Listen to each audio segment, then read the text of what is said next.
And before going on to my main subject tonight, I'd like to deal with a difficulty some people find about the whole idea of prayer.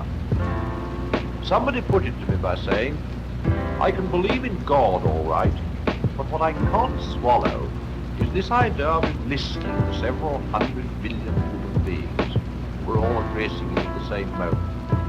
And I find quite a lot of people feel that difficulty.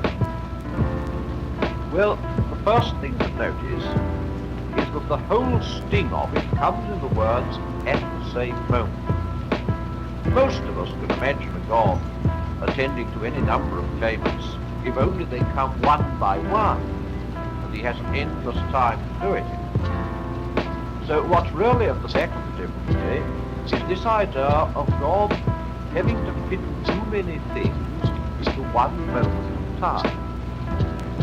Well, that of course is what happens to us.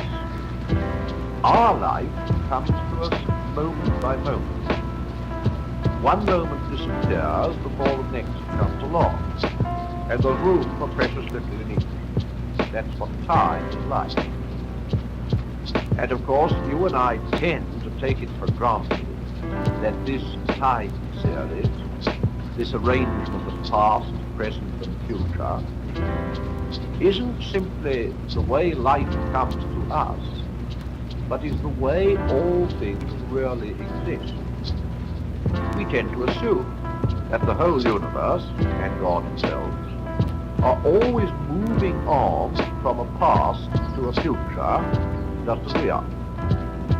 But many learned men don't agree with that. I think it was the theologians who first started the idea that some things are not in time at all.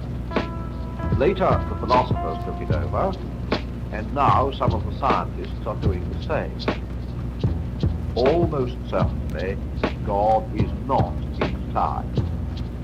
His life doesn't consist of moments following one another. If 1 million people are praying to him at 10:30 tonight, he hasn't got to listen to them all in that one little snippet which we call 10:30. 10:30, and every other moment from the beginning to the end of the world is always the present for him. If you like to put it that way, he has infinity in which to listen to the split second of prayer put up by a pilot as his plane crashes in vain. That's difficult, I know. Can I try to give something not the same, but a bit like it? Suppose I'm writing a novel. I write, Mary laid down her book, next moment came a knock at the door. For Mary, who's got to live in the imaginary time of the story, there's no interval between putting down the book and hearing the knock. But I, her creator, between writing the first part of that sentence and the second, may have gone out for an hour's walk, spent the whole hour thinking about Mary. I know that's not a perfect example, but it may just give a glimpse of what I mean. The point I want to drive home is that God has infinite attention, infinite leisure to spare for each one of us. He doesn't have to take us in the lump. You're as much alone with him as if you were the only thing he ever created. When Christ died, he died for you individually, just as much as if you'd been the only man in the world.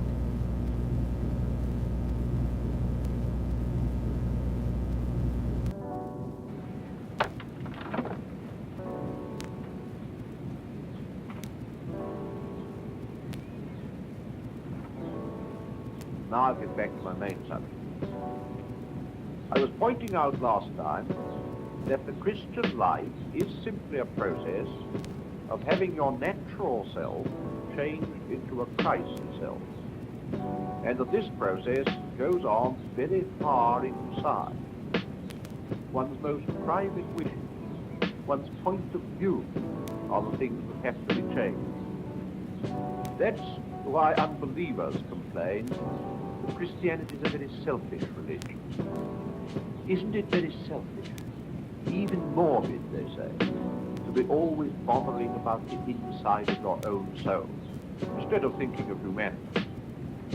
Now, what would an NCO say to a soldier who had a dirty rifle, and when told to clean it, replied, "But Sergeant, isn't it very selfish, even morbid, to be always bothering about the inside of your own rifle, instead of thinking of the United Nations?"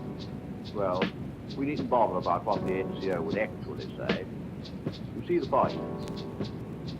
The man's not going to be much use to the United Nations if his rifle isn't fit to shoot with. In the same way, people who are still acting from their own natural selves won't do much real permanent good to other people.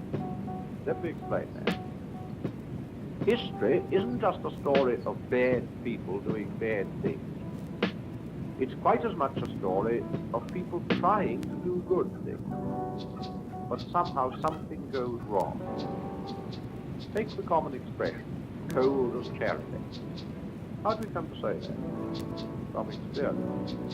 We've learned how unsympathetic, patronizing, conceited, charitable people often are.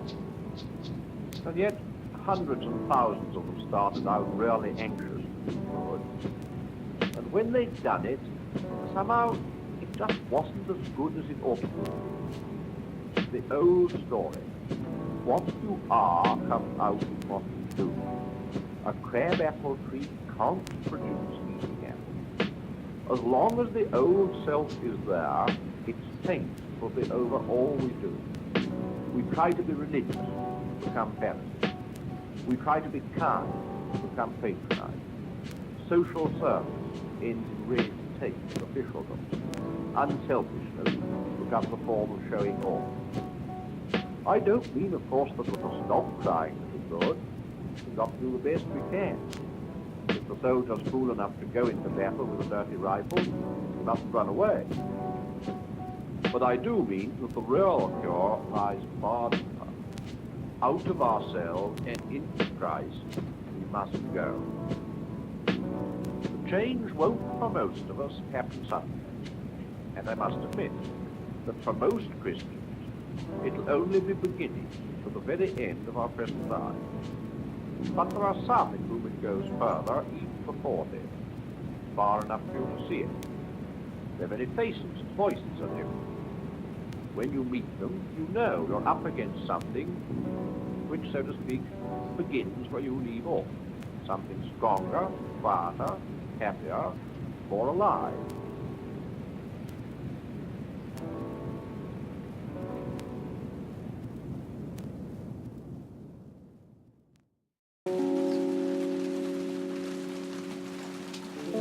For it is so very, very important to think about everything that God has given us.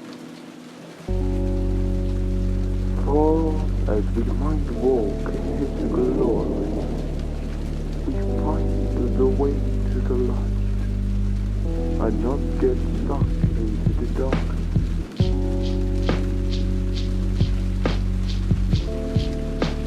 But what is the light?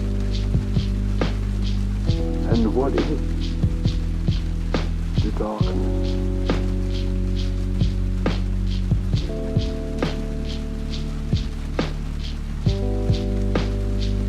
A thing that can help you understand this is secondary belief.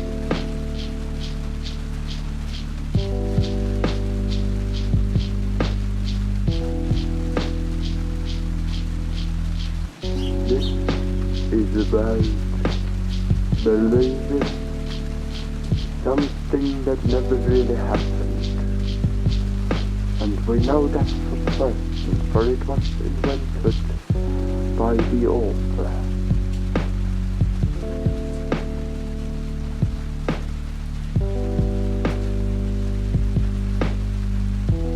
The whole idea of secondary belief is to get into another reality.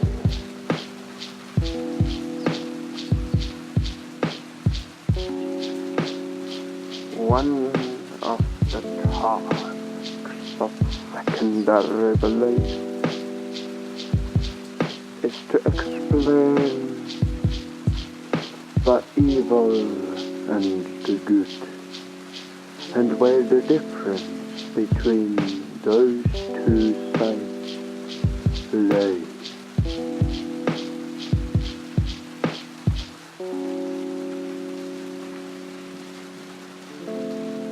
Only if we really understand that there is a good and an evil side, we can succeed in helping the good. For how do you want to play for a team if you don't know that there are even teams?